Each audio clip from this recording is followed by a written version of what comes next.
प्रिय विद्यार्थियों, मैं मधु दरगड़े, सह आचार्य अर्थशास्त्र, राजकीय महाविद्यालय शाहपुरा, जिला भीलवाड़ा में कार्यरत हूँ। आज मैं आपको बैंकों द्वारा साख सृजन भाग 4 के बारे में जानकारी दूंगी। इससे पिछली वाली कक्षा में मैंने आपको बैंकों द्वारा साख सृजन भाग 3 में यह बताया था कि एक एकाधिकारी बैंक की स्थिति में साख का सृजन किस प्रकार होता है।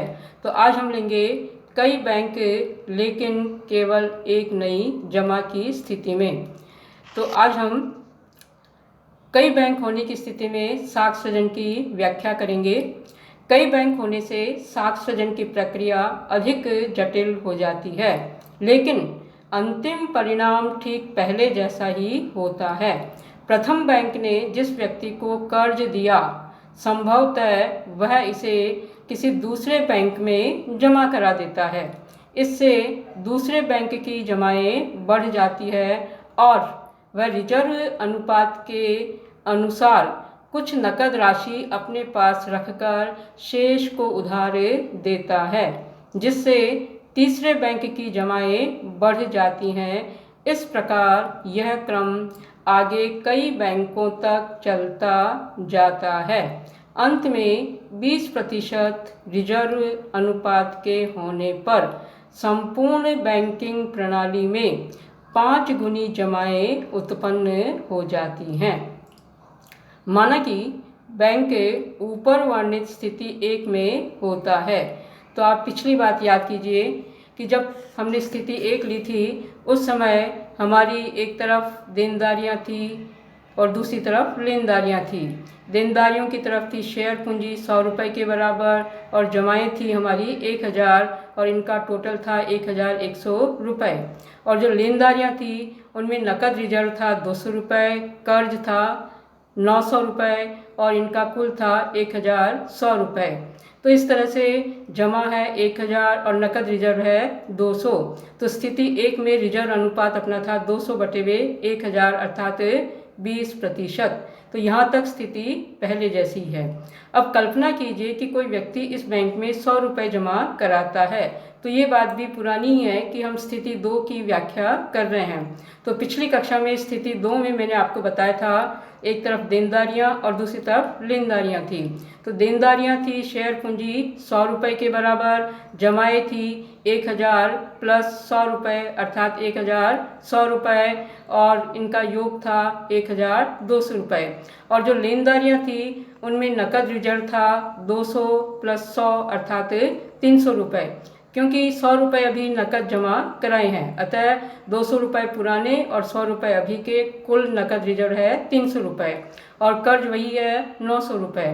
तो यहाँ परिवर्तित रिजर्व अनुपात होता है 300/1100 रुपये, जो कि लगभग 27% के होता है। तो ऐसी स्थिति में बैंक अधिक कर्ज देना चाहेगा। यहाँ हम रिजर्व अनुपात 20% मानकर चलते हैं। तो 20% रिजर्व होने की स्थिति में 1100 रुपये की जमा के लिए 1100/5 अर्थात 220 रुपये की नकद राशि ही पर्याप्त रहती है।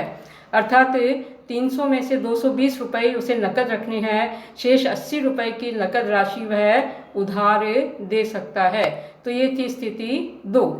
तो हम वापस अपने मूल लेसन की तरफ आ जाते हैं कि माना कि बैंक ऊपर वर्णित स्थिति 1 में होता है, 100 रुपये जमा होते ही वह स्थिति 2 में आ जाता है। यहाँ तक पहले जैसी स्थिति ही चलती है, लेकिन अब मार्ग बदल जाता है। प्रथम बैंक के पास 80 रुपये की अतिरिक्त राशि पड़ी है, वह इसके आधार पर 400 रुपये की उधार नहीं दे सकता, क्योंकि उधार लेने वाला तुरंत चेक काटकर रकम निकालने का प्रयास करता है। अतः यह बैंक केवल 80 रुपये का कर्ज ही देता है। तो अब है स्थिति 4। तो एक तरफ है देनदारियां, दूसरी तरफ है लेनदारियां। तो देनदारियों की तरफ शेयर पूंजी है 100 रुपये, जमाएं हैं 1100 रुपये, इनका योग है 1200 रुपये। और जो लेनदारियां हैं उसमें एक है नकद रिजर्व जो 220 रुपये के बराबर है और कर्ज है 980, जो कि योग बनता है 1200 रुपए के बराबर। तो स्थिति 2 व 4 में तुलना करने पर देनदारियों में कोई अंतर नहीं है। लेनदारियों में नकद व रिजर्व 80 रुपये कम हो गए हैं, क्योंकि पहले ये था नकद व रिजर्व 300 रुपये और अब ये 220 रुपये ही रह गए हैं। तो इस तरह से यहाँ पर नकद रिजर्व 80 रुपये कम हो गए हैं और कर्ज की राशि 900 रुपये से बढ़कर 80 रुपये बढ़कर 980 रुपये हो गई है। तो ये 80 रुपये किसी दूसरे बैंक में जमा करा दिए जाते हैं, जो इसका 20% अर्थात 16 रुपये रिजर्व में रखकर शेष 64 रुपये उधार दे देता है। 64 रुपये किसी तीसरे बैंक में जमा कराए जाते हैं, जो इसका 20% अर्थात 12.80 रुपये नकद रखकर शेष 51.20 रुपये उधार दे देता है। इस प्रकार यह क्रम जारी रहता है। अंत में बैंक 100 रुपये नकद जमा के आधार पर 100 × 5 = 500 रुपये की कुल जमा का निर्माण करने में समर्थ हो जाते हैं। तो आप सोच रहे होंगे कि मैंने 100 को 5 से गुणा क्यों किया, क्योंकि हम नकद रिजर्व यहाँ पर 20% मान के चल रहे हैं और कुल जमा का हमारा सूत्र है A/R। ए है प्रारंभिक जमा, R है रिजर्व अनुपात। तो प्रारंभिक जमा है 100 बटे वे रिजर्व अनुपात है 20%। इसको हल करने पर आएगा 1/5, 5 पलट करके ऊपर आएगा तो 100 × 5 अर्थात 500 रुपये कुल जमा का निर्माण करने में समर्थ हो जाते हैं। तो अनेक बैंक एवं केवल एक नई जमा की स्थिति में साख निर्माण हम इस तालिका से बता सकते हैं। सबसे पहले है बैंक, फिर है नई जमाएं, फिर है नया कर्ज और तीसरे कॉलम में है रिजर्व में वृद्धि 20% मानने पर। जो प्रथम क्रम का बैंक है इसमें नई जमा है 100 रुपये। 100 रुपये का 20% होता है 20 रुपये। तो रिजर्व होगा यहाँ पर 20, 100 में से 20 जाने पर शेष 80 रुपये उधार के रूप में दिए जाएंगे।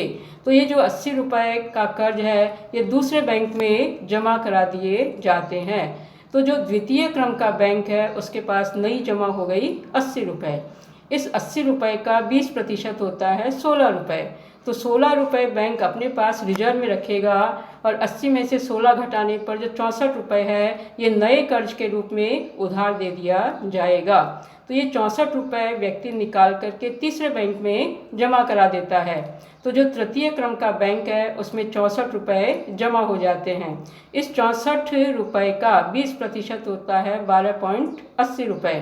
तो 12.80 रुपये बैंक अपने पास रिजर्व में रखेगा और शेष 51.20 रुपये उधार दिया जाता है जो व्यक्ति चौथे बैंक में जमा करा देता है। तो जो चतुर्थ क्रम का बैंक है उसमें जमा है 51.20 रुपये। इसका 20% अर्थात 10.24 रुपये रिजर्व में रखे जाते हैं और शेष 40.96 रुपये उधार दे दिया जाता है। तो ये प्रक्रिया लगातार चलती रहती है और अंत में कुल संपूर्ण बैंकिंग प्रणाली की दृष्टि से नई जमाओं का योग हो जाएगा 500 रुपये, नया कर्ज का योग हो जाएगा 400 रुपये और जो रिजर्व है इसका योग हो जाएगा 100 रुपये। अब आपने सोचा होगा कि ये 500 रुपये की टोटल कैसे निकाली नई जमा के रूप में।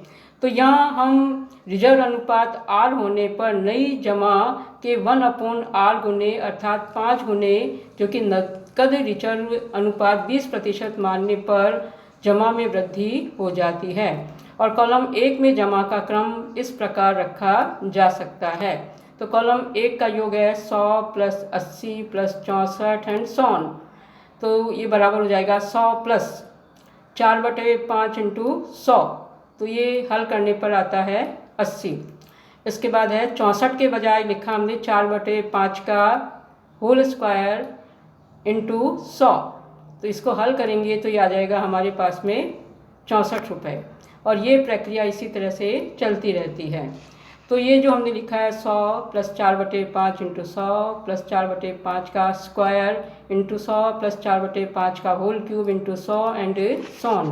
तो इसमें से कॉमन आ जाएगा 100, कोष्टक में बचेगा 1 + 4/5 प्लस 4/5 का होल स्क्वायर प्लस 4/5 का होल क्यूब प्लस 4/5 की घात 4 एंड सोन।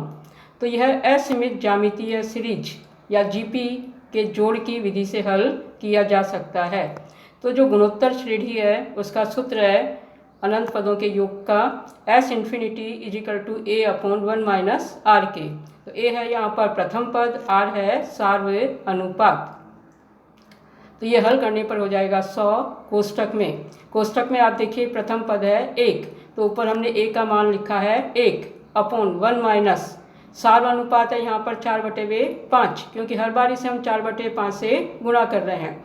तो ये इस तरह से हो जाता है हमारे 100 इंटू कोष्टक में है 1/1 - 4/5 कोष्टक बंद, जो कि बराबर 100 कोष्टक में है 1/1/5 कोष्टक बंद। तो 100 इंटू 5, क्योंकि 5 पलट करके ऊपर आ रहा है, तो ये आ जाएगा 500 रुपये।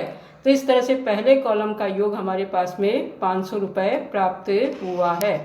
तो यहाँ गुणन क्रम के पाए जाने के कारण साख सृजन गुणन क्रम वाला कहलाता है। इस प्रकार इस दूसरी स्थिति में भी 100 रुपये की नकद जमा से 500 रुपये की कुल जमा का निर्माण हो जाता है। यदि रिजर्व अनुपात 10% होता तो कुल जमा 10 गुना होती, अर्थात 100 इंटू 10 अर्थात 1000 रुपये की कुल जमा होती। तो ये था पहले कॉलम का योग। इसके बाद जो कॉलम 2 है उसका योग इस प्रकार से होगा। कॉलम 2 का योग है 80 + 64 + 51.20 एंड सोन। तो 80 के बजाय हम लिख रहे हैं 4/5 इंटू 100 प्लस 64 के बजाय लिख रहे हैं 4/5 का होल स्क्वायर इंटू 100 प्लस 4/5 की घात 3 इंटू 100 एंड सोन। तो यहाँ पर 100 कॉमन आ जाएगा, तो कोष्टक में रहेगा 4/5 प्लस 4/5 का होल स्क्वायर प्लस 4/5 की घात 3 एंड सोन, जो कि बराबर है 100 इंटू, यहाँ प्रथम पद है 4/5, तो A के बजाय हमने लिखा है 4/5 अपॉन 1 - R का मान है 4/5 कोष्टक बंद।